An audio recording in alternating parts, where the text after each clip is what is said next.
terima kasih buat kesempatannya sore hari ini. Kalau saya dikasih kesempatan untuk sharing. Apa kabar semuanya? Baik. Ups. Nah, hari ini juga cuaca cerah banget ya. Semoga tahan melek. Hari ini saya mau sharing tentang panggilan. Mungkin tadi pagi Bapak juga sudah sharing sedikit tentang panggilan. Saya juga dapatnya itu untuk sharing sore hari ini. Makanya juga bagian yang apa lagi judulnya? Jadi kalau saya mau cerita sebentar, 2 minggu yang lalu saya diajak sama Pastor Tila sama Pastor Diki untuk ikut melayani visiting dari Jumat sore gitu kan. Jadi ada sepasang suami istri yang rindu dilayani. Jadi saya ikut aja karena diajak ya ikut. Karena juga ada bapak dan ibu juga melayani di sana. Jadi kita semua. Jadi saya duduk di situ bersama jadi mendengarkan apa tuh suami istri ini yang ternyata mereka tuh di tengah-tengah rutinitas mereka, di tengah-tengah kesibukan mereka rindu untuk do something more gitu loh, untuk lebih gitu kan untuk Tuhan. Jadi mereka ini orang yang punya bisnis di sini ya cukup oke lah, hidupnya baik gitu loh. Hidupnya baik-baik saja. Mereka punya bisnis, punya pegawai ya mapan istilahnya gitu. Gak tahu tuh rumah sendiri atau enggak, pokoknya hidupnya mapan lah gitu kan. Mapan. Jadi si istri ini cerita dia hidupnya tuh kok rutin banget gitu loh. Jadi kerja pulang gitu kan. Kayak rutinitas sekali gitu. Sehingga satu hari hatinya tuh dibikin gelisah sama Tuhan. Kok dia gini aja gitu loh. Cuma kerja terus pulang. Dia mikir gini, kalau suatu hari saya mati mendadak gitu loh, ketemu Tuhan. Terus Tuhan tanya ke saya, dia bilang gitu, apa yang sudah kamu lakuin di bumi gitu kan? Gak ada Tuhan, cuma cari duit gitu. Dia takut gitu loh, dia gak buat sesuatu sama Tuhan. Nanti kalau diminta tanggung jawabnya sama Tuhan gimana gitu loh.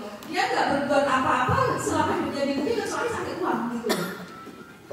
Jadi itu yang membuat dia gelisah gitu, membuat dia mikir gitu kan. Sehingga mungkin dia terbuka untuk mulai mikirin karyawannya, mikirin teman-temannya yang belum bertobat gitu. Sehingga dia membuka rumahnya untuk ponsel dan dilayani oleh bapak itu dan teman-teman yang lain gitu. Jadi itu juga jadi concern saya sebenarnya dalam hidup ini. Ya saya nggak tahu saya hidup berapa lama lagi, mungkin nggak tahu ya dari yang awal gitu. Mungkin saya counting down juga ya. Tapi ya itu saya takut nanti kalau nanti ketemu Tuhan ditanya apa yang sudah kamu lakuin. Jangan sampai saya cuma bilang Tuhan saya ngumpulin dolar nih. Ngumpulin dolar apa? Saya nggak kayak kalah sama saya. Kalah. Ya saya nggak mau gitu, cuma nggak ada Tuhan selain cari uang gitu ya. Berapa jiwa yang sudah kamu makan? Nggak ada. Jangan sampai seperti itu gitu kan. Ya, jadi saya kaki. Ya, jadi seperti itu gitu loh. Concern mereka apakah kita juga punya concern yang sama dengan ini pasangan suami istri ini. Sudah berapa apa yang sudah kita lakukan di bumi ini selain mencari uang gitu, mencari kenyamanan hidup sendiri, mencari apa ya, sukses istilah gitu kan, sukses dunia gitu kan.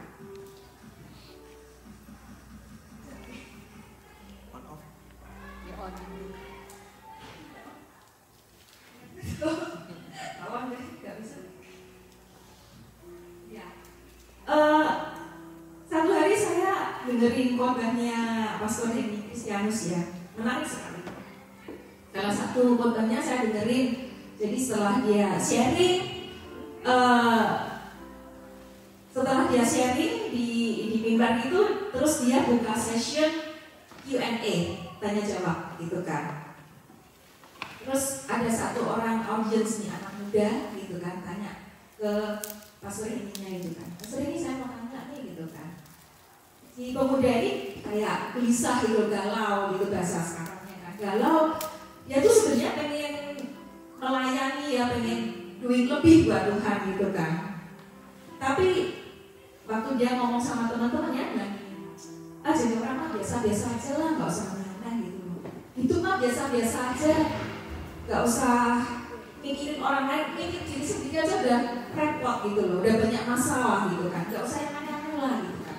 Jadi pemuda ini tanya, gimana Kak Heni, dia bilang gitu, enaknya tuh hidup yang biasa-biasa aja atau yang lebih gitu loh. Toh hidup biasa-biasa juga nggak dosa, ya kan? Nggak dosa kan saudara-saudara ya.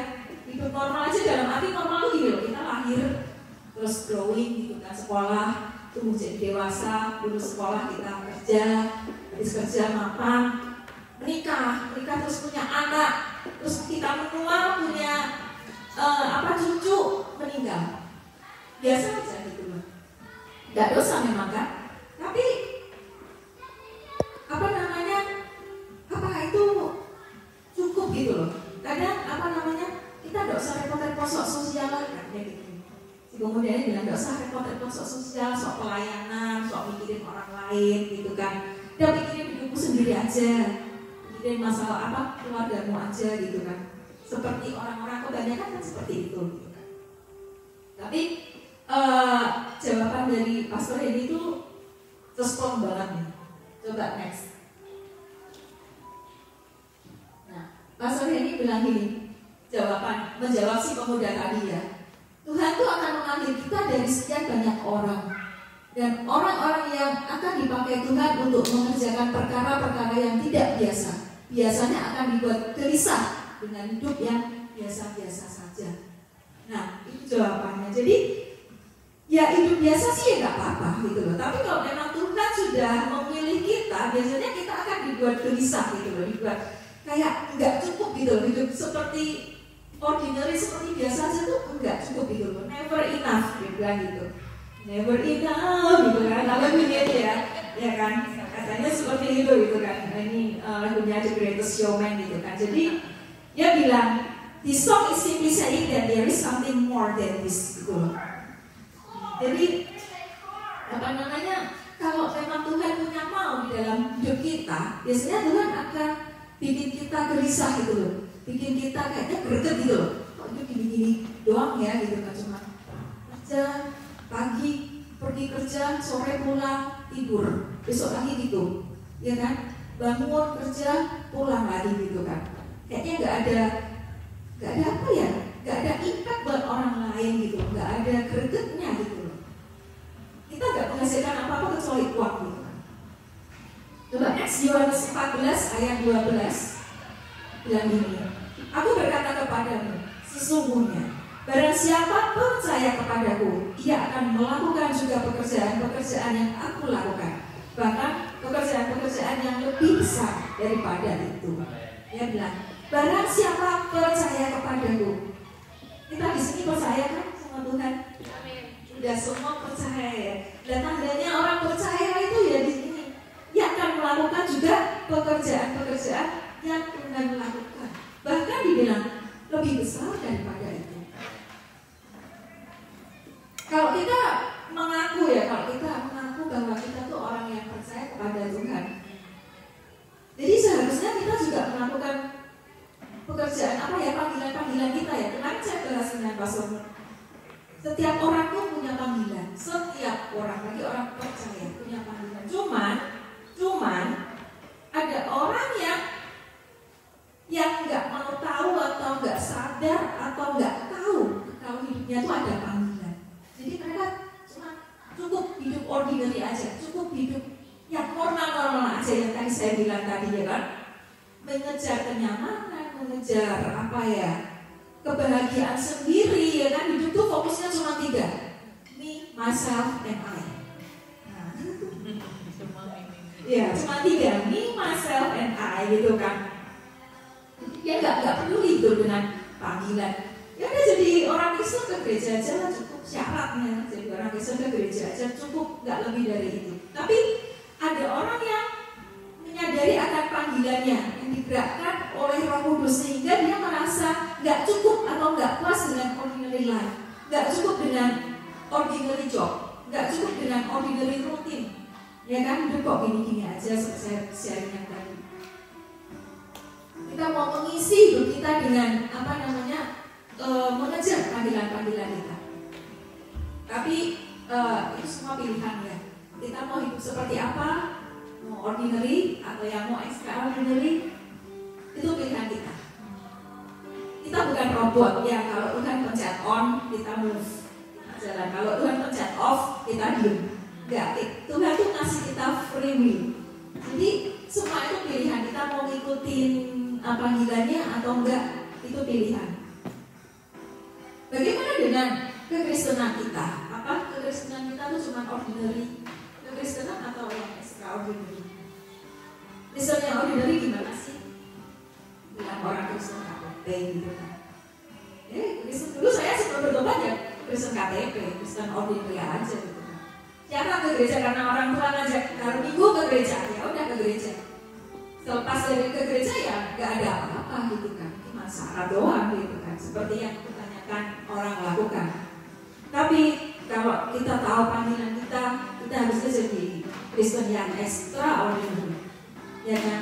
Yang kita sadar kita nggak jadi orang Kristen nggak cuma gereja, tapi kita sadar kita rindu untuk melayani, untuk memikirkan orang lain, ya kan? Dan seperti kita semua di sini, saya percaya kita semua di sini sudah jadi Kristen yang extraordinary. Karena kasih tos dulu dari lain, kamu extraordinary. Karena sudah merepot gitu kan, keluar dari yaitu keluar dari 3 zona lagi, me, myself, and I itu tadi. Ya kan, next slide please. You cannot fulfill your calling in your comfort zone. Ya kan, kita baca, saya mau sharing tentang Samuel. Kita baca di Samuel 3 ayat 2 sampai 10. Ya, aduh kecil banget.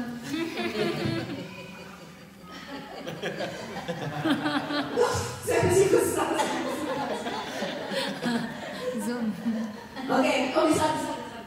Pada suatu hari Eli yang matanya mulai kabur dan tidak dapat melihat dengan baik sedang berbaring di tempat tidurnya. Lalu rumah Allah mulai dipadang. Samuel telah tidur di dalam bait suci Tuhan, tempat tabut Allah. Lalu Tuhan memanggil, Samuel, Samuel, dan ia menjawab, ya Bapa. Lalu berlarilah ia kepada Eli serta katanya, ya Bapa, bukankah Bapa memanggil aku? Tetapi Eli berkata, aku tidak memanggil, tidurlah kembali. Lalu pergilah ia tidur. Dan Tuhan memanggil Samuel sekali lagi. Samuel pun bangunlah, lalu pergi mendapatkan Eli serta berkata, ya Bapa, bukankah Bapa memanggil aku? Tetapi Eli berkata, aku tidak memanggil anakku, tidurlah kembali.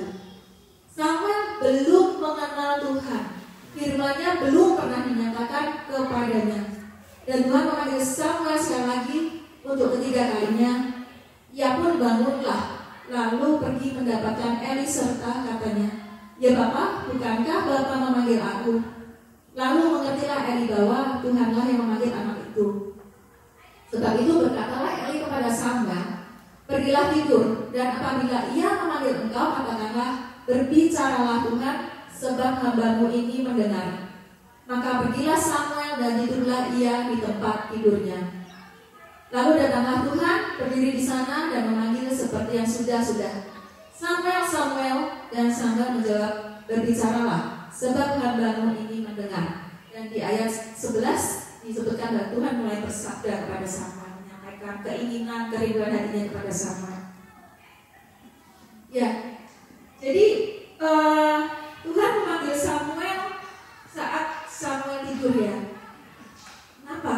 Kok pas Samuel tidur dia itu bisa Tuhan ya? Tapi pertama-tama waktu Samuel dipanggil itu, waktu dia tidur dipanggil teman-teman dia respon loh saudara-saudara. Dia nggak cuek loh, nggak tetap terus tidur, ya kan? Tapi dia bangun meskipun dia pelayannya ke Eli, bukan? Dia belum tahu waktu itu karena dibilang kan dia belum mengenal firman Tuhan. ya kan? Jadi itu kali pertama perjumpaan si Samuel dengan Tuhan. Jadi meskipun dia larinya masih ke Eli pertama-tama, tapi dia at least dia bangun dan merespon panggilan itu, ya kan? Bagaimana dengan kita? Apakah waktu ada panggilan itu kita merespon, saudara-saudara? Sigap gitu loh, merespon panggilan Tuhan. Apa namanya? Dibilang kan waktu ini kan si Samuel belum mengenal Tuhan, tapi kan di sini kita semua sudah mengenal Tuhan ya. Jadi kita harusnya aware ya akan panggilan Tuhan gitu. Nah, tidur. Kita mau bahas tidur. Kalau buat saya nih tidur ini siapa sih nggak pernah tidur? Semua di sini pernah tidur ya. Everyday lagi ya. Setiap malam paling nggak ya kita tidur. Suatu rutinitas yang kita lakukan setiap hari itu tidur. Ya kan? Jadi tidur itu adalah suatu rutinitas, saudara-saudara. Dan satu lagi, tidur itu suatu posisi yang nyaman ya. Dalam 24 jam kita beraktivitas. Posisi yang paling aman itu, aktivitas yang paling nyaman itu apa? Tidur, rest kita ya, istirahat, nyaman sekali. Tetapi Tuhan tuh interrupt Samuel di tengah-tengah rutinitasnya, di tengah-tengah kenyamanan Samuel, ya kan? Jadi Tuhan bisa aja mendatangi kita, memanggil kita ya saat kita nyaman dengan aktivitas kita, dengan pekerjaan kita nyaman. Seperti saudari kita pasangan suami istri tadi ya, mereka udah nyaman dengan hidup mereka gak kekurangan, bisnis mereka baik, ya kan, mereka punya rutinitas yang tetap, ya kan, nyaman, gak kekurangan gitu. Tapi di tengah kenyamanan itu Tuhan mengganggu hatinya, ya kan, interrupt hatinya gitu. Nah, apa namanya? Apakah ada dari saudara yang mengalami pengalaman ini di mana Tuhan atau Roh Kudus memanggil-manggil, mengganggu hati kita dengan suatu keresahan yang baru, terutama di tengah-tengah rutinitas dan kenyamanan kita, ya kan? Suatu suara yang membuat kita gelisah, suatu dorongan yang membuat kita untuk ingin melakukan sesuatu di luar rutinitas kita, sesuatu yang di luar kenyamanan kita, ya kan? Karena itu tadi, apa namanya, kita nggak bisa fulfill our calling di dalam comfort zone kita, ya kan? Saudara-saudara, kita tahu dengan pelayanan kita yang nursing home ya, orang-orang tahu tuh pelayanannya dari Lisa yang ngawalin gitu kan, dia yang ini pelayanan Lisa gitu kan. Enggak, saudara-saudara. Jadi kalau boleh sharing awal dari pelayanan ini ya, itu bukan ide brilian dari saya sendiri, bukan sama sekali. Jadi saya nggak mau take credit anything ya, karena itu bukan ide saya. Jadi sebenarnya itu ide dari Roh Kudus.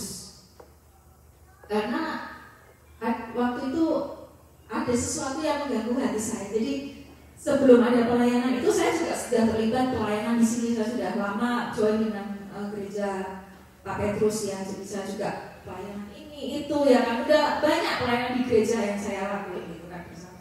Tapi one day, dan itu baik kan, saudara, benar nggak? Baik kan? Tapi one day ada yang mengganggu hati saya. Apa itu cukup? Gitu loh. Ayo, apa namanya, ada istilah dunia jemput bola gitu loh, ya kan? Tunggu bola, jemput bola, ya kan? Ayo keluar, jemput bola, gitu kan? Keluar gereja, pelayanan di luar gereja, banyak jiwa-jiwa di luar sana. Melayani di gereja itu bagus, tapi, ya kan? Kalau kita bisa do extra mile, why not gitu, ya kan? Pertama-tama saya nggak langsung meresponi, saudara. Saya masih mikir dulu, bener nggak ya, gitu kan? Masih saya pikir dulu, nggak saya responi langsung gitu kan? Tapi ternyata kegelisahan itu nggak berhenti, saudara-saudara. Sampai saya meresponinya gitu kan. Akhirnya saya nggak tahu awalnya gimana, saya memberanikan diri search di internet. Dulu mikirnya, aduh pelayanan apa ya kalau di luar ya, kalau di Indonesia sih bisa kayak pergi ke yatim piatu, rumah yatim piatu ya kan. Tapi di sini nggak ada rumah yatim piatu, saudara-saudara. Nggak ada. Ya udah, apa lo Tuhan gitu kan? Ya coba itu panti jompo gitu kan. Di sini namanya nursing home gitu kan. Saya penting nursing home gitu kan di Eastern Suburb. Keluarlah yang di situ yang paling dekat gereja di seberang jalan itu kan. Akhirnya saya sampaikan ini ke Nur ya kan. Akhirnya kita berdua sama Colin masih baby waktu itu, bertiga sama Colin itu kita datengin. Sebenarnya saya nggak tahu apa yang saya expect waktu pertama kali ke sana gitu kan. Oh ya datang aja lah, nggak tahu gimana gitu. Udah akhirnya minta izin, kok ya dimuluskan jalannya gitu. Akhirnya kita melayani di sana sampai sekarang sudah berapa tahun Om Yuk? 9, seumur Colin lah. Colin hari ini ulang tahun umur 9 ya. Jadi kurang lebih antara 8 atau 9 tahun kita sudah jalan nursing home. Yuk kita kasih aplaus buat saya nggak bisa kecuali bersama dibantu dengan yang lain ya. Jadi saya cuma pelaksana dari idenya Roh Kudus aja gitu ya. Jadi kenapa bisa bertahan selama ini? Ya karena bukan dari saya. Kalau itu dari saya ya nggak akan bertahan selama ini. Gitu. Dari Roh Kudus gitu kan. Terus apa namanya? Kalau bicara soal panggilan, orang kadang mikir ya, wah kalau orang yang dipanggil itu mestinya melayani banyak ribuan jiwa, ratusan jiwa, melayani kota gitu kan, wah itu melayani apa kepedalaman atau jadi missionary gitu kan. Pikiran kita tuh yang kita gede-gede gitu loh. Bagaimana dengan melayani satu jiwa gitu loh, ya kan? Coba nextnya. Jadi kalau ngomong panggilan ya kita stick ke ini aja, betul nggak? Kita nggak jauh-jauh dari ini ya. Salah satu dari ini itu aja gitu kan, ya kan? Jadi nggak harus kalau namanya panggilan tuh melayani yang gimana ya, yang harus ratusan jiwa atau ribuan jiwa gitu kan. Satu jiwa aja berharga buat Tuhan. Saya cuma refer ke Alkitab, cerita di Alkitab yang Yesus rela meninggalkan 99 untuk yang satu gitu loh. Kalau buat saya pribadi, saya mau sharing aja panggilan saya ini selain di gereja, terutama di sini ya. Saya tuh terbeban sama keluarga saya sendiri. Jadi apa namanya? Dulu waktu melayani di nursing home ya, saya ketemu dengan opa oma di sana, kita nyanyiin gitu kan, kita datang ke sana kita nyanyiin, kita hibur gitu lah istilahnya. Tapi Roh Kudus juga ngingetin saya, kamu nggak pengen melayani orang tuamu, karena saya tuh lama merantau, jadi nggak ada kesempatan untuk dekat dengan orang tua saya gitu kan. Terus apa namanya? Itu juga sama. Saya nggak langsung meresponi, saya uji dulu, bener nggak suara ini hilang apa cuma sekelebat aja gitu loh, habis itu hilang gitu. Ternyata setiap kali saya kenal singgung, saya selalu ingat orang tua saya gitu loh. Ada yang suara di sini, ayo layani orang tua, ayo layani orang tua. Kesempatan ini jangan dilewatin gitu kan. Terus ya udah, akhirnya saya mikir lama gitu kan. Akhirnya saya putusin untuk pulang ke Indonesia. Udah kalau saya sampaikan ke teman gitu loh, saya mau pulang lah. Ya ampun, kamu baru aja dapat PR ya, kok pulang dapatnya susah lagi gitu loh gitu. Kayak nggak masuk akal kan gitu. Baru aja dapat PR susah payah kok pulang gitu. Alasannya aneh lagi, melayani orang tua. Kalau pulang, saya pulang kenapa? Ini mewarisi perusahaan orang tua, jadi masuk akal gitu ya. Masuk akal ini melayani orang tua gitu kan. Kan bisa aja telepon, kirim uang kan bisa gitu kan. Saya juga ngomong sama Tuhan kan, kalau telepon nggak cukup Tuhan gitu kan. Pulang gitu kan. Be there for them gitu lah. Telepon aja nggak cukup, kirim uang aja mungkin nggak cukup gitu kan. Akhirnya saya memutuskan tahun 2014 saya pulang. 4 tahun saya di Indonesia sampai 2018. Betul-betul saya di rumah, saya gunakan waktu saya untuk orang tua saya. Full, 100% saya berikan ke keluarga saya gitu kan. Tahun 2018 saya kembali lagi ke sini. tahun 2019, tahun kemudian mami saya meninggal. Ya. Jadi saya nggak menyesal. Saya habiskan 4 tahun itu pulang untuk melayani orang tua saya. Kalau saya ignore tuh suara hati saya, kalau saya nggak pulang, mungkin saya akan kecewa seumur hidup karena sudah tidak ada kesempatan untuk melayani mami saya. Terus belum lagi keponakan saya sekarang. Saya melayani sekolah minggu, saya melayani Chloe, ya kan, Angel, anak-anak teenager gitu kan. Terus saya juga kepikiran saya punya 5 keponakan juga teenager. Umur Chloe 5 orang. Roh Kudus juga ngomong di dalam hati saya. Kamu enggak kesian sama itu kamu punya keponakan. Saudara, mereka di Indonesia ini lagi pandemi, enggak ada gereja sebenarnya kan. Dan mereka enggak ke gereja, mereka enggak sekolah minggu sama sekali. Enggak ada yang, keluarga saya itu bukan keluarga rohani sama sekali, bukan. Jadi adik-adik saya, orang tua saya itu bukan orang yang gimana ya, yang mentorin anak-anaknya secara penuh, enggak sama sekali. Jadi ya, ponakan saya itu sudah lost, kalau enggak ada yang mentorin, lost, sama sekali lost gitu. Dan itu juga mengganggu saya. Anak-anak ini gimana gitu loh, mereka masih teenager, ini masa-masa emas mereka gitu kan. Kalau tanah ini subur-suburnya untuk dikasih benih, misalnya gitu loh. Roh Kudus bilang saya yuk tanam benih ke mereka gitu, tanam benih ke mereka gitu, layani mereka. Tapi kan jauh kan di Indonesia, saya di sini gimana cara melayani anak-anak lagi melayani online, melayani lewat telepon tuh efektif gitu loh. Ya kan, di sini aja saya face to face sama mereka aja susah banget ya kan untuk get their attention gitu loh. Apalagi ini lewat telepon atau cuma video gitu, efektif Tuhan gitu. Masih nawar istilahnya gitu. Sama Tuhan tuh panggilan itu masih nawar-nawar gitu kan. Apa bisa sih gitu loh. Pokoknya pikiran saya tuh apa bisa gitu loh. Tapi ternyata gangguan di hati saya itu nggak berhenti. Tetap aja gitu loh, ada. Sehingga saya memberanikan diri untuk menghubungi mereka, yuk saya ajak gitu kan. Lalu terus tuh bilang, 1 jiwa aja berharga. Kalau kamu bisa ambil action, ini 5 jiwa sekaligus, nggak cuma 1, 5 jiwa sekaligus gitu.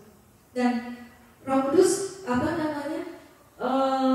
bicara dengan saya tuh jelas banget. Tugas saya nabur, gitu. Nggak usah peduli hasilnya, nggak usah peduli perkembangannya, nggak usah peduli mereka dengar apa enggak, serius apa enggak. Kan juga anak kecil ya, yang belum bisa diajak serius, belum bisa diajak komitmen gitu loh, masih moody gitu kan.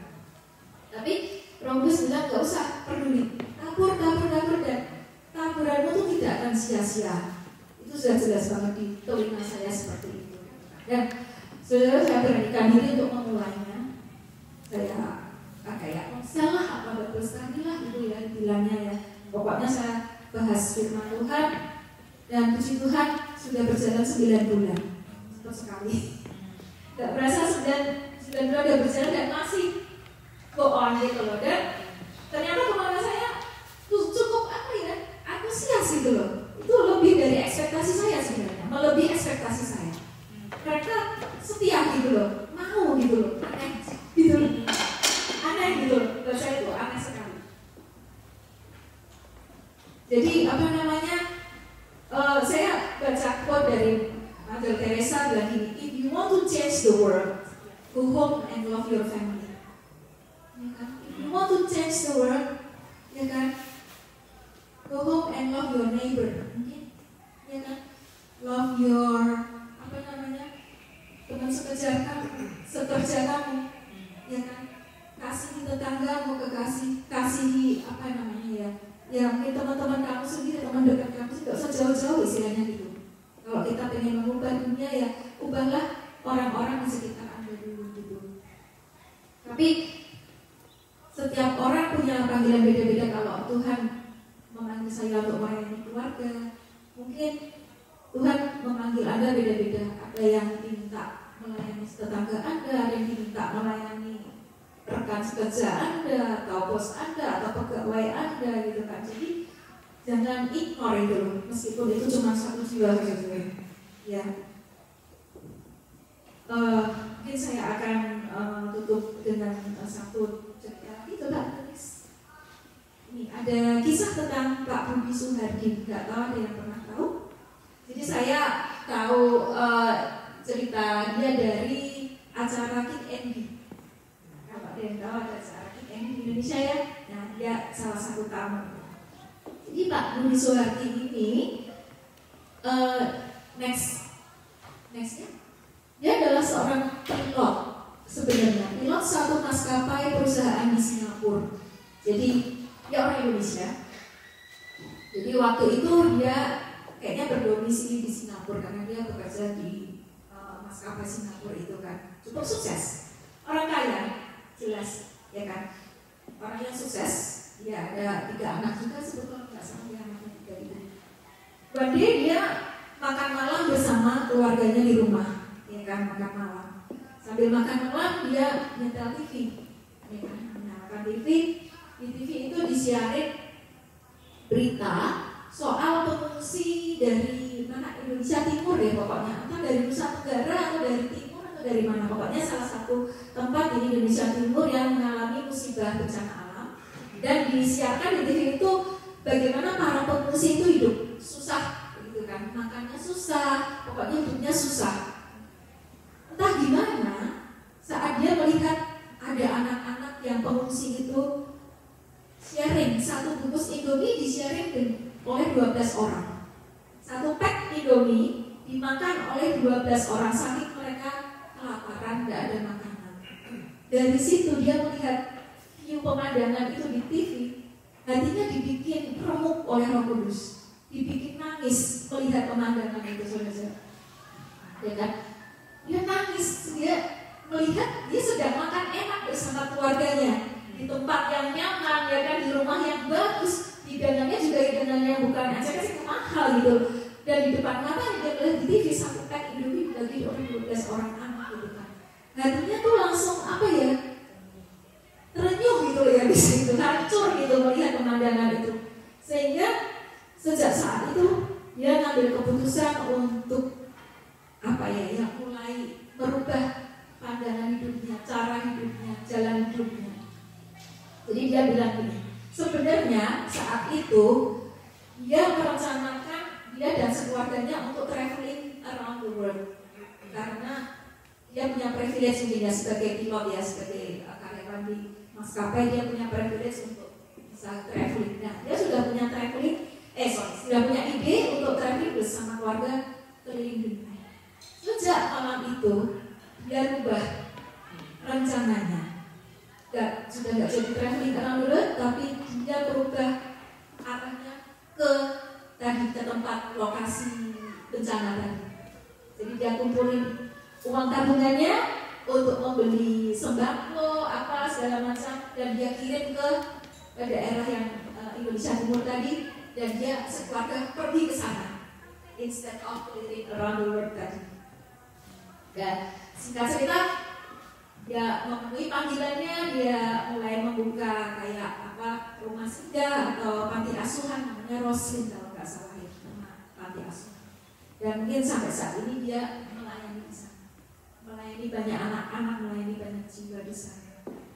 Ya, dari kisah Pak Budi juga memberikan inspirasi buat saya bahwa apa namanya ya, kita tuh harus peka ya, nggak boleh ignore akan panggilan Tuhan gitu kan, untuk jiwa-jiwa terutama, karena kita selalu fokus sama diri sendiri, ya kan. Next slide please. Ya, jadi kalau kita punya hati yang mengasihi Tuhan, pasti kita juga punya hati untuk rindu melakukan panggilannya. Belajar peka terhadap panggilan Tuhan atau Roh Kudus, dan responnya jangan terlalu tenggelam dalam rutinitas yang nyaman. Dan terakhir, satu jiwa saja sangat berharga. Ayat penutupnya, pikirkanlah perkara yang di atas dan bukan yang di bawah. Biasa sharing saya, terima kasih.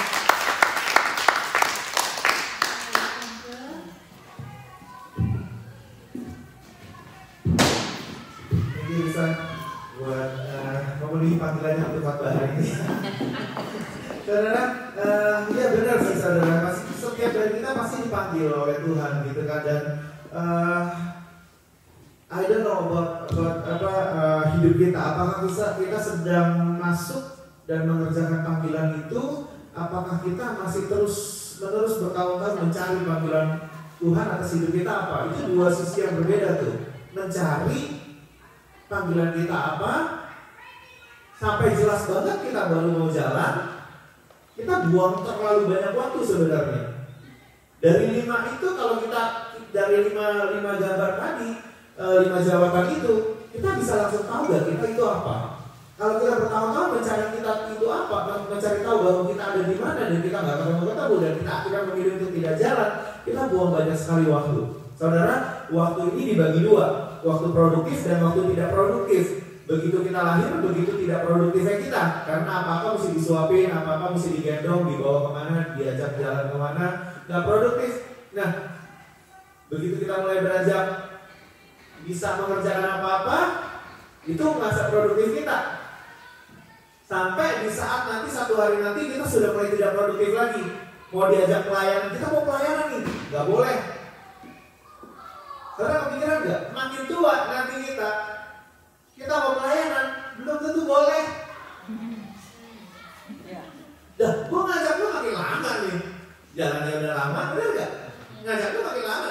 Udah di kursi roda, udah apa? Dia mau pelayanan sih, tapi belum tentu bisa. Kenapa? Karena bisa jadi memperhambat gitu. Anak-anak muda nggak suka pelayanan sama orang-orang yang lain, benar nggak?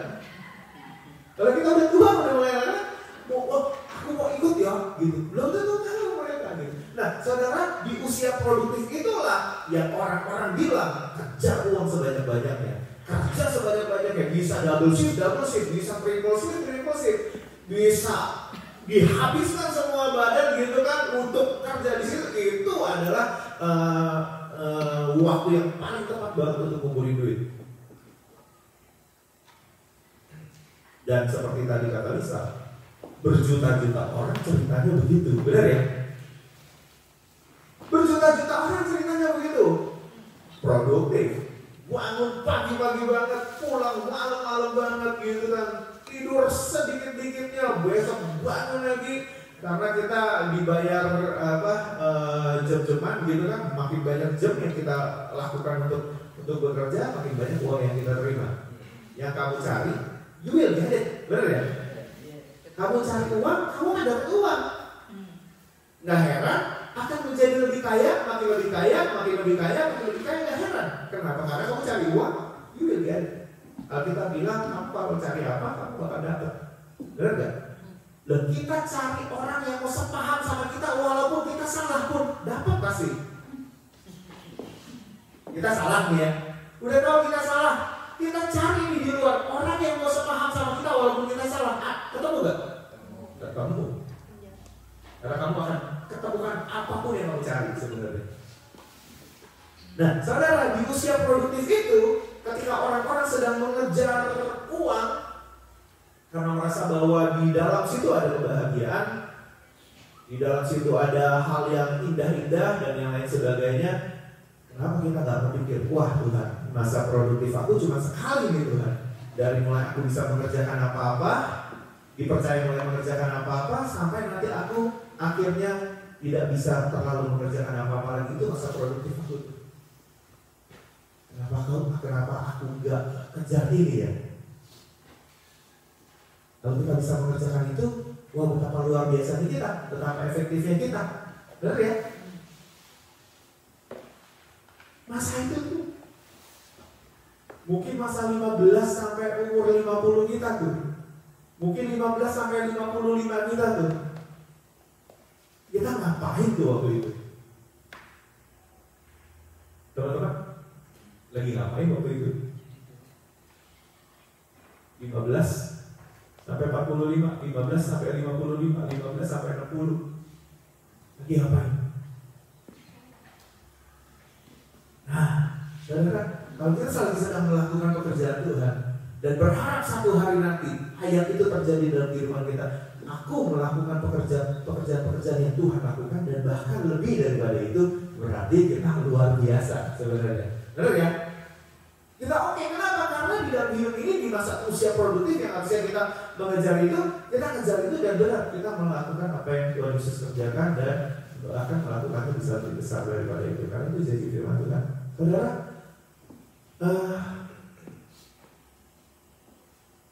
ayo mari kita responi panggilan Tuhan. Jangan kelamaan cari tahu panggilan kita apa. Jangan kelamaan. Begitu sudah tahu, buru-buru masuk, kerjakan. Buru-buru masuk, lakukan apapun urusannya. Kalau peristiwa tidak comfort melakukannya, pasti kita tidak akan comfort. Tapi Lisa sudah bilang bahwa tidak mungkin kita fulfill God's calling kalau ada di comfort zone, tidak mungkin gitu ya. Pasti ada hal yang tidak comfort dalam kehidupan kita gitu. Nah, saudara, untuk merubah itu sesuatu itu mesti terbiasa dengan ketidaknyamanan. Benar ya? Mesti terbiasa dengan ketidaknyamanan. Satu minggu ini, kira-kira seminggu setengah ini saya ganti dari Android person gitu ya. Saya selalu berkata bahwa iPhone itu gitu ya kan. Mau nggak mau ganti jadi iPhone. Dan tahu saudara betapa tidak nyamannya. Luar biasa. Tadi pagi saya diminta untuk perjamuan kudus ya. Mau buka Alkitab aja, pencet-pencet agak bisa saudara. Terpaksa mesti ngafal, kalau dia main hafal, lupa lagi gitu ya kan. Saudara, untuk merubah sesuatu itu harus memang harus melewati ketidaknyamannya sampai nanti akhirnya kita mulai terbiasa dan akhirnya menyukai hal itu. Demikian halnya juga dengan pelayanan. Saudara, kita sedang melayani apa nih? Nah, kita mesti lewati hal yang discomfortnya itu sampai akhirnya kita menyukai. Selalu ada peristiwa dari tidak suka, mulai terbiasa, lalu akhirnya suka gitu. Beberapa orang bilang tanya gimana sih caranya dengerin khotbah lama, dengerin khotbah panjang, dengerin khotbah yang itu sampai berjam-jam bisa tahan. Well, pertama juga nggak tahan. Tapi terusin aja sampai akhirnya terbiasa, sampai akhirnya bisa, sampai akhirnya diperpanjang durasinya, sampai akhirnya bisa tambah lagi satu khotbah lagi, sehingga lama-lama jadi terbiasa gitu. Bagaimana sih rasanya gitu dengerin pengkhotbah bisa panjang dan lama gitu? Saya setuju dengan Bapak. Saya tadi baru bilang sama di mobil, saya bilang bahaya kalau kita tadinya kita memang, saya persis Pak seperti ngomong itu di mobil. Saya bilang tadinya tuh kita khotbah 45 menit sampai 1 jam. Sekarang turun dari 30 menit sampai 45 menit. Dan 45 menit pun sudah agak panjang ya kelihatannya gitu ya kan. Dan kalau mau diturunin lagi jadi 30 menit, 20 sampai 30 menit. Sebenarnya itu kita menurunkan kesanggupan kita ya, endurance kita untuk dengerin firman Tuhan panjang gitu. Nah itu bahaya buat kehidupan kita. Padahal justru di usia-usia seperti produktif seperti kayak gitu harusnya kita makin banyak mengisi kehidupan kita dengan hal yang rohani supaya yang kita lakukan kita tahu persis gitu. Kita bisa lakukan terus-menerus dan panjang gitu dan berdampak dan makin lama makin efektif. Harusnya kita bisa seperti kayak begitu. Nah teman-teman, ayo cepat-cepat ketemukan panggilanmu. Yang gak ketemu, cepat-cepat ketemukan panggilanmu. Kalau tidak, nanti kita buang waktu terlalu banyak. Saya puji syukur, bersyukur sama Tuhan. Di usia muda saya tidak banyak skip gereja, sehingga ada orang-orang yang ditunjuk sama Tuhan untuk langsung straight bilang, kamu berdiri, kamu yang pakai kacamata berdiri, satu hari nanti kamu akan jadi hamba Tuhan. Dalam sekian banyak pelayanan, dalam sekian banyak kebaktian yang saya ikuti, yang jarang sekali saya miss. Makanya saya selalu encourage teman-teman, jangan sering-sering miss kebaktian. Kenapa? Dari sekian lamanya saya bergereja sampai hari ini hanya 3 momen itu tuh. 3 momen itu yang meneguhkan panggilan itu. 3 tok. Nah kalau 3 itu miss, makin gak yakin toh sama panggilan kita, bener gak? Makin gak yakin kan, makin gak tahu kan kita apa kan. Makanya saya selalu bilang, jangan sering-sering miss. Bukan mau gereja supaya ramai, bukan. Karena ini penting banget buat kehidupan kita, penting, benar-benar penting banget. Penting luar biasa. Di Newton saya ingat banget, saya pernah back pain. Sakit luar biasa, sakit banget. Luar biasa. Datang, kalau saudara ingat Newton itu keyboardnya ditaruh di atas ya, manggung berapa step gitu kan, di atas sampai waduh naik tangga aja udah luar biasa sakitnya. Akhirnya keyboardnya ditaruh ke bawah, kalau saudara ingat. Saking udah sakitnya. Kemarin itu iseng saudara, si Nur minta diperhatikan ya, kalau diperhatikan ya. Berat gitu aja, apa tuh angkat gitu ya, pikir saya masih kuat gitu ya kan. Saya pikir diriku saya masih kuat gitu. Angkat dong gitu kan. Angkat sekali. Saya mau extraordinary karena firman Tuhan hari ini bilang from ordinary to extraordinary ya kan. Ya padahal kita cuma sekali, saya angkat 3 kali brok gitu kan. Extraordinary maksudnya mau extraordinary nggak tahu tinggal saya kena. Jadi kemarin itu sebenarnya sakit. Tapi saya pikir, ya ini masa produktif saya gitu, masa produktif saya untuk melakukan sesuatu bagi Tuhan, untuk bekerja bagi Tuhan. Jadi kalau sampai apa? Sayang kalau waktu ini akhirnya terbuang hanya karena saya apa ya, nggak sanggup gitu mengerjakannya. Sayang banget, ini masa produktif gitu. Dan kalau sampai waktu pas tua nanti saya menjadi menyesal karena waktu usia produktif saya tidak berikan kepada Tuhan. Bagaimana cara membalas penyesalannya itu bagaimana? Saudara tolong jawab saya. Ketika kita udah ada di sini di masa tidak produktif dan saya menyesal gitu ya kan selalu ya menyesal itu datangnya belakangan, bener gak ya? Ya. Menyesal datangnya belakangan. Udah sampai di sini, tolong beritahu saya bagaimana caranya supaya saya bisa tidak menyesal karena waktu-waktu yang sudah terbuang itu. Bagaimana lagi caranya? Ada yang tahu caranya?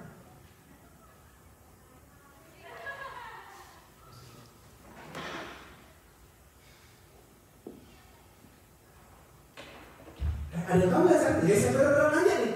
Saya nggak tahu Pak. Loh, saya nggak tahu, makanya dari sekarang saya ngerjain gitu. Kalau penyesalan itu nanti ada obatnya. Loh kenapa nggak saya sekarang seperti yang lain, kerja yang lain gitu ya kan? Ya toh? Ngejar seperti orang-orang yang ngejar, dan begitu di sini ada obatnya untuk balas yang itu. Kalau ada, saya mau. Nggak ada, benar nggak? Nasi sudah menjadi bubur, walaupun bubur itu tetap enak. Saudara, tapi kalau udah di sini saudara,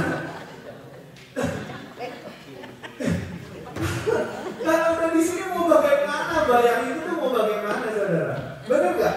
Jadi sekarang saya pikir back pain, gua back pain juga masih tetap kerja kok. Kenapa gua gak back pain tetap ngangkat aja di speaker? Kemarin saya pikir, gua nulis di speaker apa enggak ya, kasih yang muda-muda supaya yang muda-muda juga diberkati gitu kan. Angkat aja lah, angkat aja. Saudara, jangan sia-siakan tenagamu yang masih banyak untuk melakukan pekerjaan Tuhan. Gak ada amin saudara. Saudara, tenagamu ini loh saudara. Tulang itu saudara ya, tulang dipakai kerja sampai empuk saudara. Banting tulang sampai empuk kan gitu, empuk banget tulang kita tuh sampai empuk banget gitu. Kita rela saudara. Tapi kalau tulang kita pakai untuk bekerja bagi Tuhan sampai kadang-kadang kalau bisa gua skip dengan gua skip lah, ya kan? Saudara, ayo kita melayani Tuhan. Mungkin kita nggak tahu ya berapa orang nursing home itu yang sudah kita angkat ke surga ya, benar ya? Banyak loh, harusnya banyak loh. Mengiring mereka, mengingatkan mereka akan Tuhan. Berapa banyak tuh yang sudah kita kerjakan buat mereka. 9 tahun ya. Ketika tadi dihitung-hitung 9 tahun, wow, selama itu kan kita sudah 9 tahun dan tidak punya kan kita regenerasi. Masih saya terus yang main keyboard, masih terus Om Yong yang baca Alkitab, masih terus Bapak yang main gitar. 9 tahun dan tidak punya regenerasi. We should work something. I'm serious, beneran. Nah kalau satu hari nanti kita di situ bagaimana?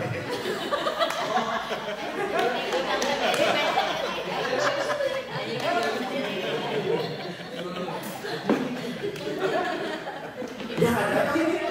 Gak adakah yang di masa usia produktif gini gitu kan mau belajar keyboard supaya nanti satu hari nanti bisa menggantikan saya itu kalau saya masuk ke nursing home gitu ya kan? Gak adakah yang mau main keyboard gitu? Boleh nggak kalau jadi perdana menteri aja dulu?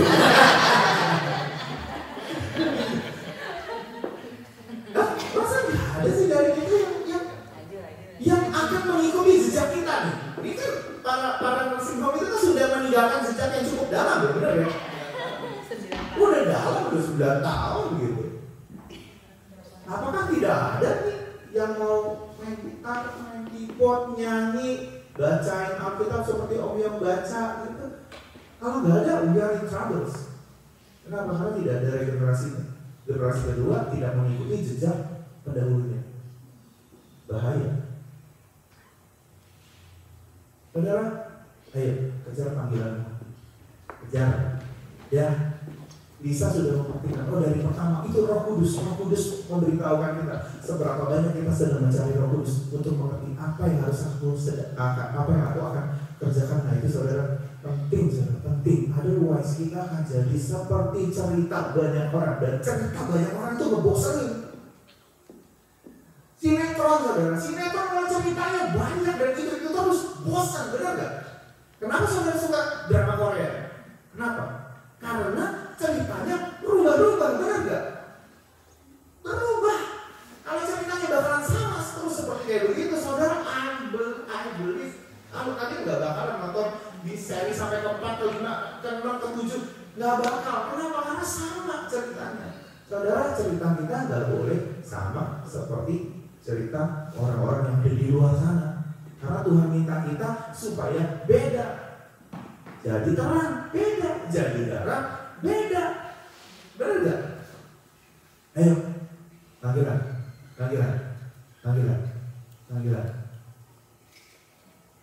Kejar panggilan kita. Amin saudara. Kejar. Harus dikejar. Ya. Saya melayani Tuhan usia mungkin 16 tahun. 16 tahun sudah mulai pegang gitar. Sorry enggak. 15 tahun karena saya masuk SMA-nya kecepatan sedikit. 15 tahun saya sudah mulai melayani Tuhan. Cuma bisa satu main gitar. Tapi saya bersyukur, saya puji Tuhan, bersyukur sampai hari ini saya tidak meninggalkan pelayanan itu. Saya bersyukur di antara sekian banyak teman-teman yang mulai sama-sama. Saya masih adalah salah satu orang yang dia lumayan bertahan, Vicky juga bertahan sampai sekarang dan bahkan kita semua masih ada tetap di dalam panggilan Tuhan. Saya bersyukur. Nah sekarang saya bersyukur juga masa produktif saya dari umur 15 itu sampai sekarang saya banyak pakai untuk melayani pekerjaan Tuhan. Padahal jangan sampai kita nyesel karena nanti kalau di sini obatnya udah nggak ada saudara. Udah di sini obatnya udah nggak ada.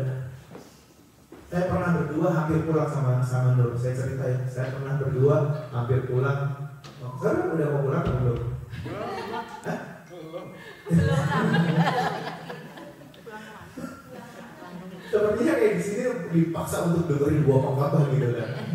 Kalau kita pernah bikin program sehari denger 3 khotbah. Pernah di tahun pembelajaran. Baru kurang. Habis ini Nur tambahin ya setengah jam lagi. Bapak pernah bilang sama aja Wan.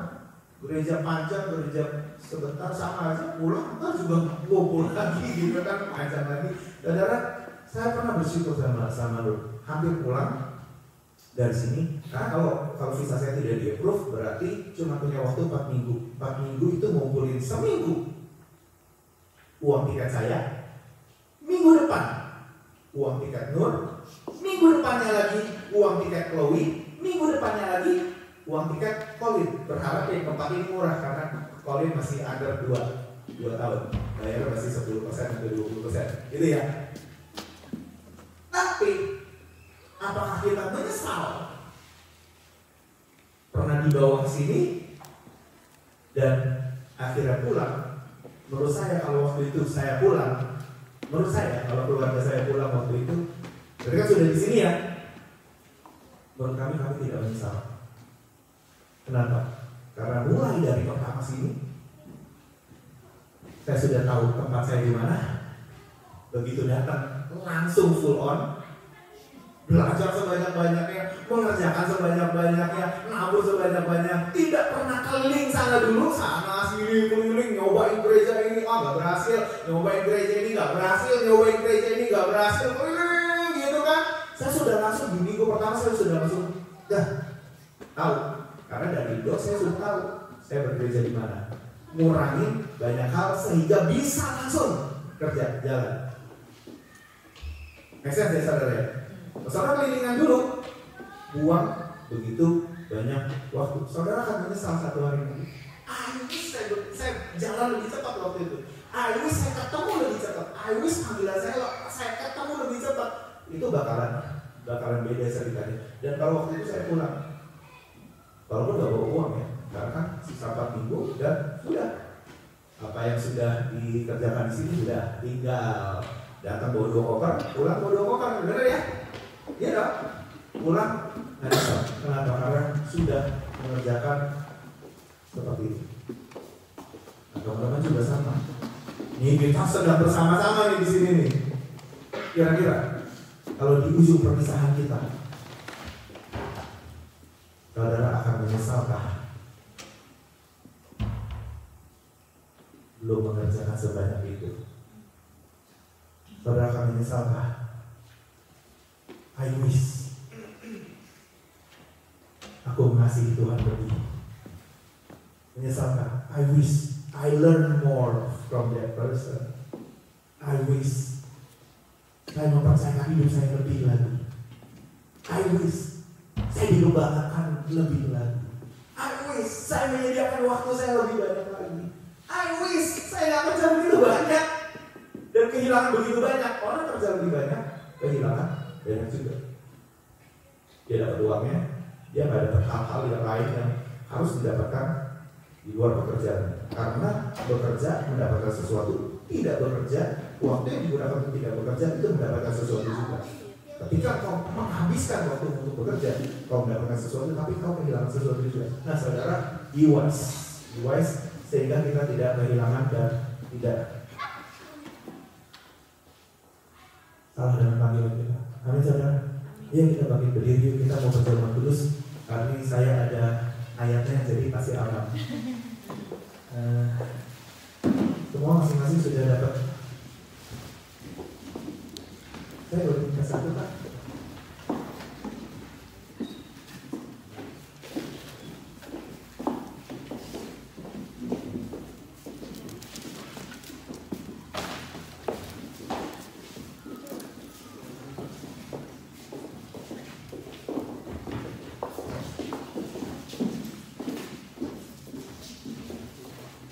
Teman-teman semua, ayo.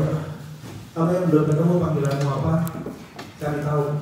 Jangan skip banyak ponsel, jangan skip banyak pertemuan dengan yang kita buat. Program-program yang kita buat itu adalah untuk saudara bisa menemukan panggilan saudara, untuk bisa unlock your identity. Bagian kami itu unlock, ketemu identitimu sehingga bisa di-unlock, bisa ditemukan dan bisa lebih jelas. Saudara, jangan terlalu banyak miss. Saudara, saya ingat, coba ingat berapa kali ya dalam program gereja yang saya tidak ada di situ.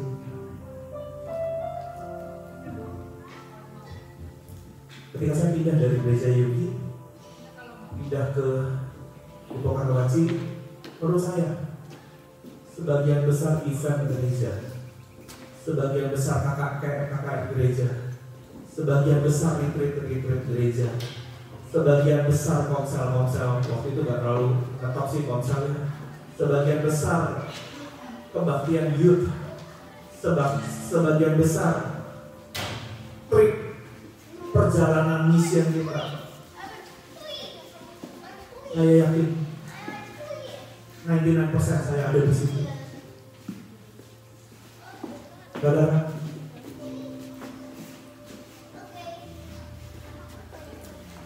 itulah yang hari ini membuat saya yakin akan panggilan Tuhan dalam hidup saya. Saudara gak akan yakin kalau saudara gak berada cukup lama, cukup panjang di dalamnya. Ayo saudara, ikuti setiap program yang ada, lakukan panggilanmu, kejar, dan kami berharap kau mengerjakan bahkan yang lebih besar dari apa yang kami kerjakan. Mungkin kami cuma bisa buat 1 atau 2 gereja, mungkin di tangan teman-teman. Mungkin panggilan Tuhan beda banget dalam hidup. Ya, saudara, mau gak dari tempat ini kita berkata, Tuhan, aku udah gak mau buang-buang waktu lagi Tuhan. Sisa umur udah segini-segininya, sisa waktu udah seperti ininya. Aku gak mau buang-buang waktu lagi. Aku mau pakai waktu aku. Kalau discover, ya sudah, memang harus discover untuk melayani Tuhan. That's alright. Saya akan membiasakan diri saya dengan discomfort. Gak apa-apa. Tapi at least, di ujung usia-usia yang tidak produktif itu, saya tidak akan menyesal. I wish. Saya tidak akan berkata I wish. Tapi saya akan berkata I'm blessed Tuhan. I'm blessed karena dari awal saya sudah mengerjakan itu. I'm blessed Tuhan karena dari awal saya sudah tahu Tuhan Yesus. Sehingga di ujung usia produktif saya bisa bilang I'm blessed Tuhan. Terima kasih Tuhan kau pakai saya. Saudara, ayo sama-sama kita respon firman Tuhan hari ini. Amin saudara. Sama-sama kita akan mati di tangan kita. Kita berkata sebab apa yang telah putuskan kepada itu aku terima dari Tuhan. Itu bahwa Tuhan Yesus pada malam waktu ia diserahkan mengambil roti, lalu mengucapkannya dan berkata, inilah tubuhku yang diserahkan bagi kamu, perbuatan ini menjadi peringatan akan aku. Mari sama-sama kita makan roti ini di dalam nama Tuhan Yesus Kristus.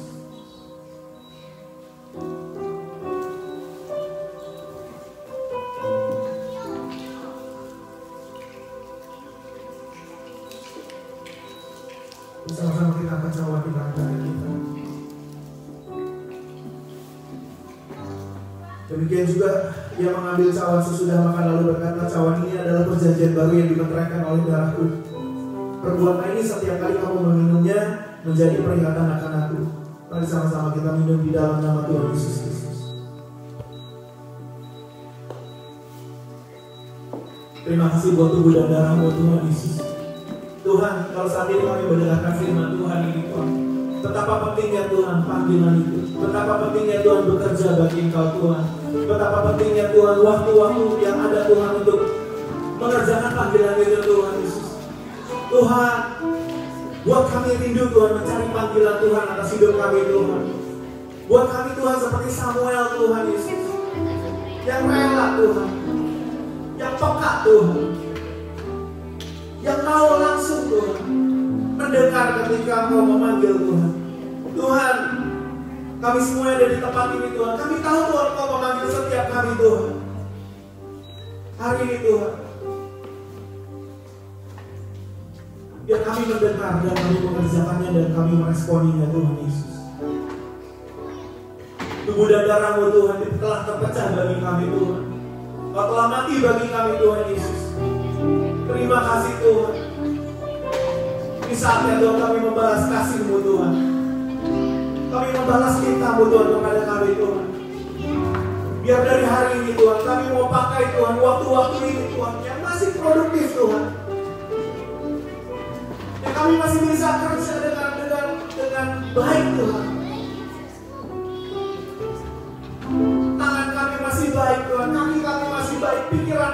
baik, mulut kami masih baik, kondisi tubuh kami masih baik Tuhan. Kami mau pakai Tuhan untuk melayani pekerjaan-Mu Tuhan. Kami mau pakai Tuhan untuk mencari jiwa-jiwa Tuhan Yesus. Kami mau pakai Tuhan untuk masuk Tuhan di dalam program-program yang ada Tuhan. Sehingga satu hari nanti kami bisa berkata, I'm blessed. Aku bersyukur Tuhan. Aku diberkati karena aku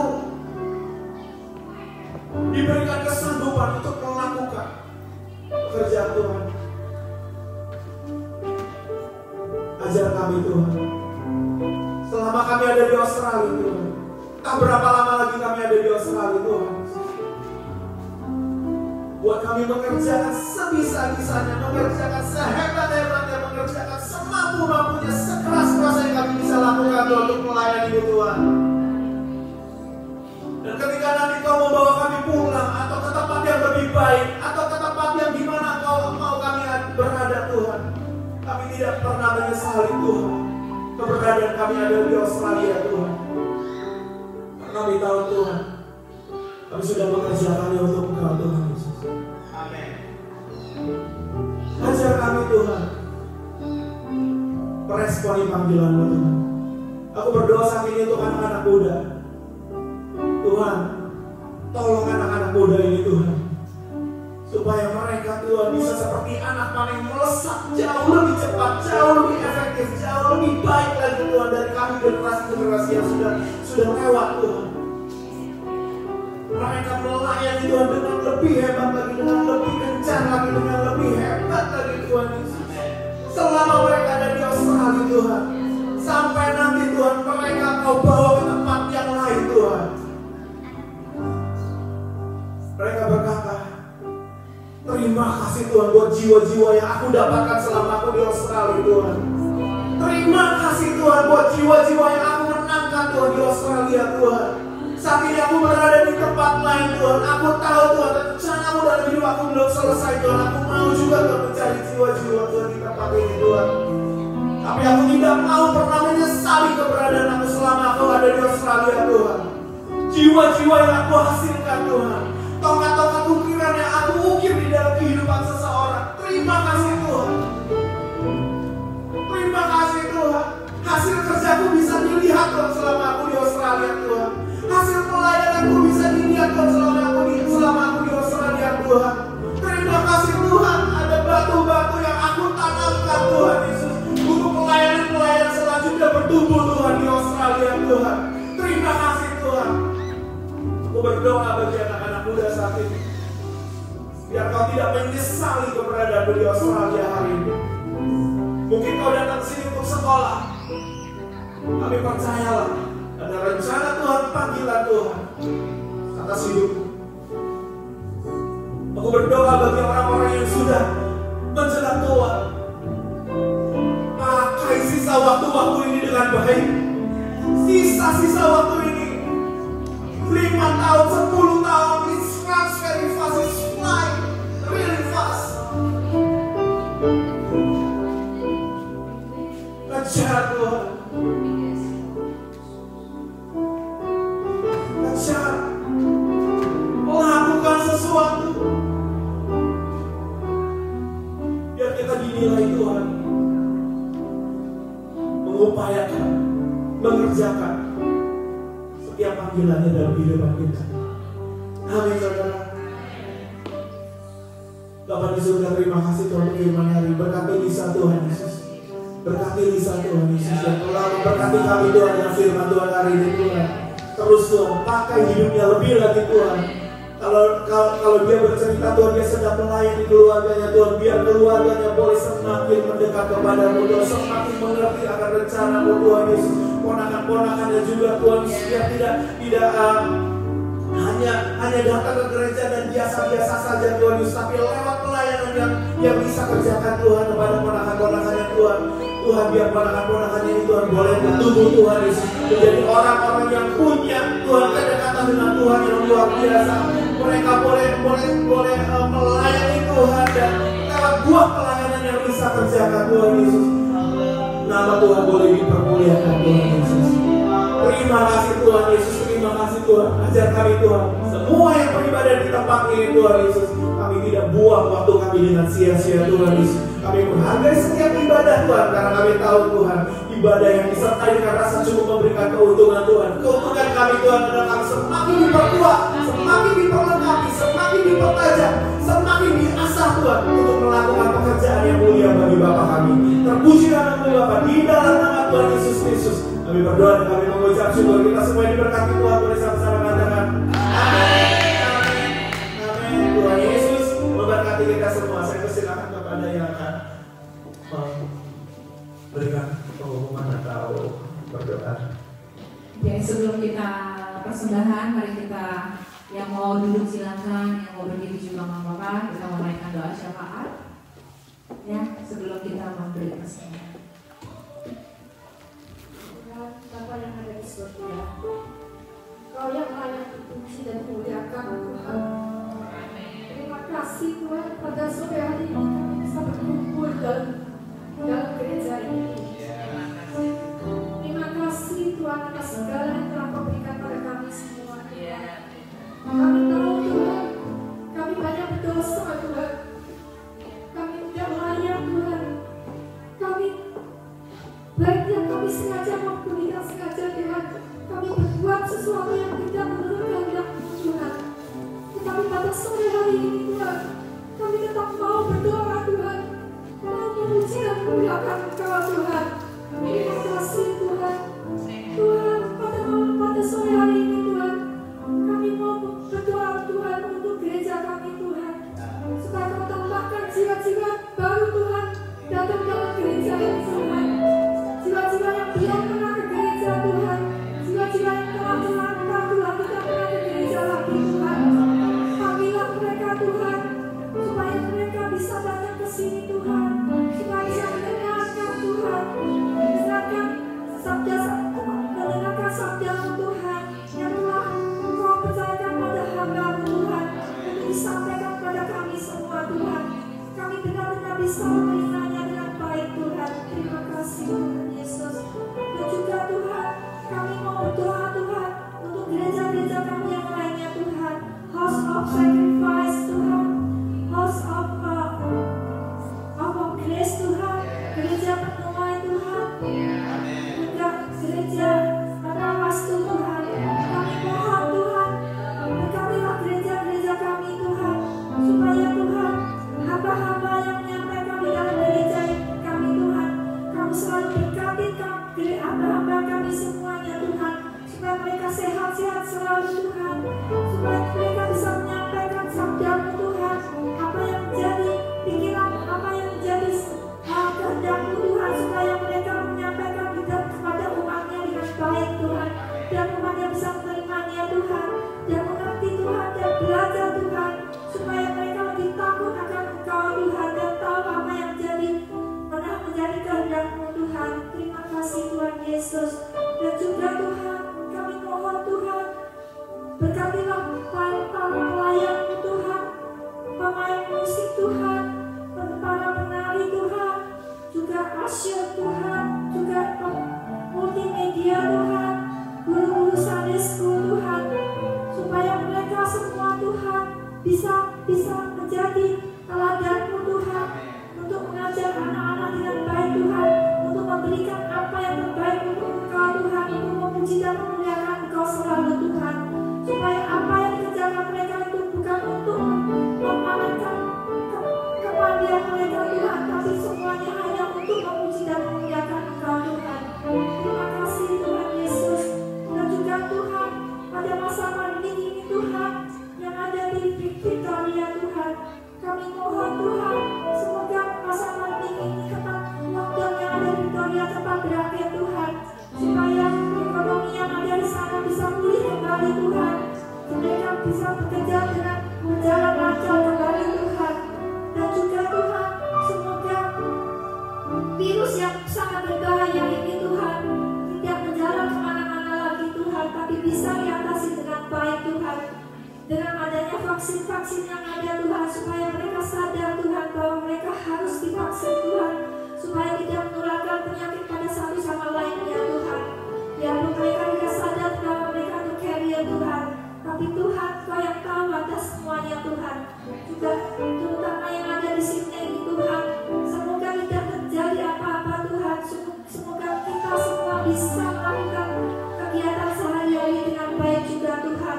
Bisa bekerja Tuhan, bisa melaksanakan apa yang harus kami kerjakan tiap-tiap sehari-harinya Tuhan. Bisa ke gereja kembali Tuhan, tidak ada larangan-larangan lagi Tuhan seperti yang dulu-dulu Tuhan. Kami bersyukur Tuhan, kami berterima kasih Tuhan, karena dengan kemurahan-Mu Tuhan kami bisa sampai pada hari ini Tuhan.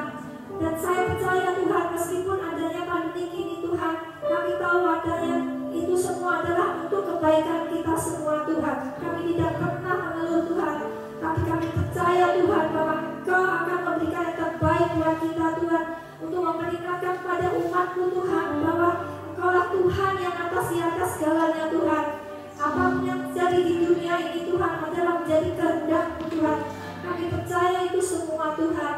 Dan juga Tuhan, kami mohon Tuhan supaya pemerintahan di Australia Tuhan, terutama Tuhan Perdana Menteri Scott Morrison Tuhan, bisa menjadi panutan bagi rakyatnya Tuhan, supaya dia melaksanakan kegiatannya dengan menurut kebijaksanaan Tuhan, yang takut akan Engkau Tuhan, sehingga apa yang menjadi kebijaksanaan itu berdasarkan atas kehendak-Mu Tuhan, tidak kehendak mereka Tuhan. Dan juga Tuhan yang ada di Indonesia Tuhan, pemerintah Indonesia Tuhan, saudara-saudara kita yang ada di Indonesia Tuhan, semoga mereka sehat-sehat selalu Tuhan, tidak terjadi apa-apa pada mereka Tuhan. Meskipun banyak kejadian kena virus Tuhan, tapi mereka semoga mereka sadar dan tahu apa yang harus kerjakan Tuhan. Juga pemerintahannya Tuhan, pemerintahan Presiden Jokowi dan jajaran-jajarannya Tuhan, semoga mereka takut akan Engkau Tuhan dan melaksanakan kebijakannya sesuai dengan kehendak-Mu Tuhan. Tuhan, terima kasih Tuhan Yesus. Juga Tuhan, saya mohon Tuhan, kami mohon Tuhan, Kau sembuhkan semua penyakit-penyakit yang ada dalam jemaat-Mu Tuhan. Semoga mereka sehat-sehat selalu Tuhan, dan mereka percaya akan Kau selalu Tuhan, tidak menjadi gelisah dan ragu-ragu Tuhan dengan adanya pandemi sekarang ini Tuhan. Kami percaya dengan teguh Tuhan bahwa kami semua berada di bawah anugerah-Mu Tuhan, di bawah kaki tangan-Mu Tuhan. Terima kasih Tuhan Yesus, terima kasih Tuhan, dalam nama Tuhan Yesus kami berdoa, amin. Mari kita menyiapkan yang terbaik. Bagi yang belum dapatkan envelope, ada di bangku-bangku. Kita mau persembahan, yuk kita bawa persembahan biar Tuhan yang terus memakai persembahan lebar kerajaan. Kita berdoa dulu. Tuhan, kami mengucap syukur untuk sore yang indah ini. Tuhan, kami mau datang membawa persembahan Tuhan. Apapun Tuhan yang kami bawa hari ini, Kau yang berkati anak-anak-Mu yang bahkan secara finansial mungkin mereka seragih hari-hari ini. Kami juga berdoa Tuhan, penyediaan yang datang daripada-Mu Tuhan, yang akan terus Tuhan memenuhi kebutuhan mereka. Kami percaya Kau Allah Jehovah Jireh buat hidup kami Tuhan. Dan biar Tuhan Kau juga Kau memberikan hikmat bagi mereka yang mengolahnya, biar diolah dengan baik dan juga memperlebar kerajaan-Mu untuk kami. In the name of Jesus kami berdoa mengucap syukur. Haleluya. Silakan beri. Tuhan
Berkati Tuhan. Angkat kita ke atas. Bapa di surga, terima kasih Tuhan Yesus buat hari ini, kebaktian dari pagi hingga sore ini Tuhan Yesus. Kau yang menyertai, terima kasih Tuhan Yesus. Sekarang Tuhan, mari Tuhan tumpahkan Tuhan Yesus blessing, berkat, anugerah yang datang daripada Allah Bapa, terima kasih daripada Tuhan Yesus Kristus. Tuhan ini bersama dengan Roh Kudus boleh menyertai kehidupan kami semua. Sampai Maranatha Tuhan Yesus datang untuk menjemput kami semua dan kami boleh didapati sebagai hamba yang setia dan berkenan. Di dalam nama Tuhan Yesus Kristus kita semua percaya katakan amin. Tuhan Yesus memberkati. God bless.